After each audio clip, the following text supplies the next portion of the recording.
The problem with Islam is that Islam is an absolutist religion where Muslims believe this is the word of God, aka Allah, and no man can ever question the word of Allah, which is extremely problematic, and it has no place in any civilized culture. So I'm going to go through the verses and I want you to make up your own minds. Okay, so let's go through it one by one. Chapter 2 verse 98, Allah is the enemy of non-Muslims. Chapter 3 verse 85, no other religion is accepted other than Islam. Chapter 8 verse 12, Allah will instill fear in the hearts of those who disbelieve Islam and Muslims. You cut their limbs by hitting their necks.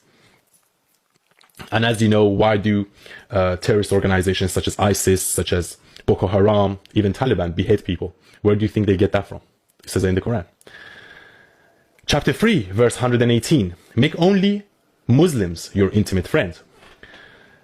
Chapter 3 verse 28 and chapter 9 verse 23, do not make friends with non-Muslims.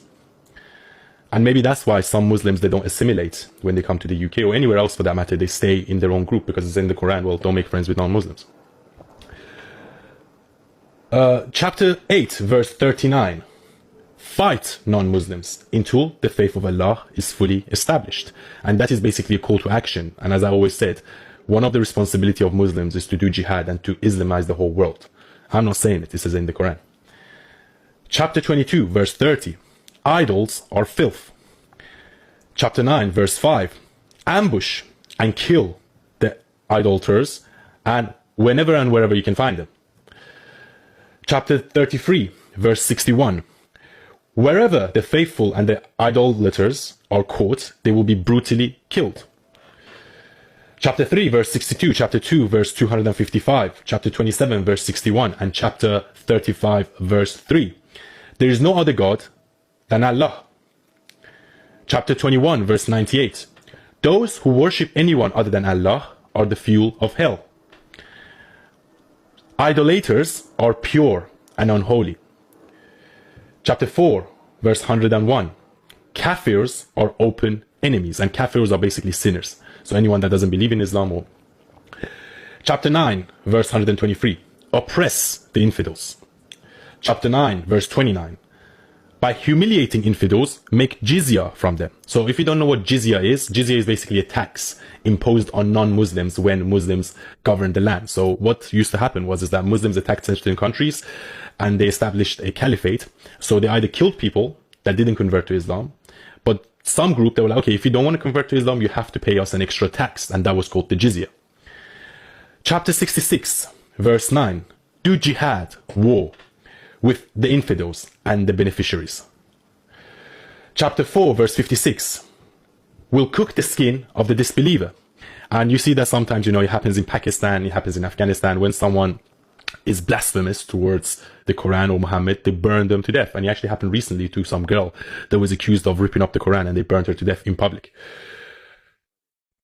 Chapter 8 verse 69, all spoils, including women, are halal. And that refers to the fact that Muhammad said that if Muslims go and conquer the land, then the women in that land are halal or permissible to the soldiers. Chapter 9 verse 14, Allah will punish the disbelievers at the hands of the believers. Chapter 8 verse 57, be cruel to the prisoners of war. And finally, chapter 32 verse 22, take revenge on those who leave Islam. So as you know, the punishment for apostasy is death in Islam, and I'm considered an apostate because I'm an ex-Muslim. So I just went through these verses, okay, to just spread awareness first of all, but at the same time, I want to know from the Labour government and from Keir Starmer, are we Islamophobic if we question these things? It says in the Quran, right? And I didn't go through the hadiths because the hadiths are 1,000 times worse.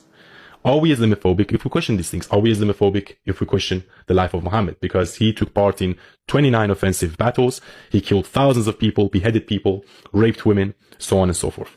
So are we Islamophobic if we question these things? And for those of you that just wanted to increase your awareness, what do you think? I'm sure some Muslims watch this as well that probably don't know the Quran or don't know the religion very well. And I always say people that truly understand Islam are ex-Muslims.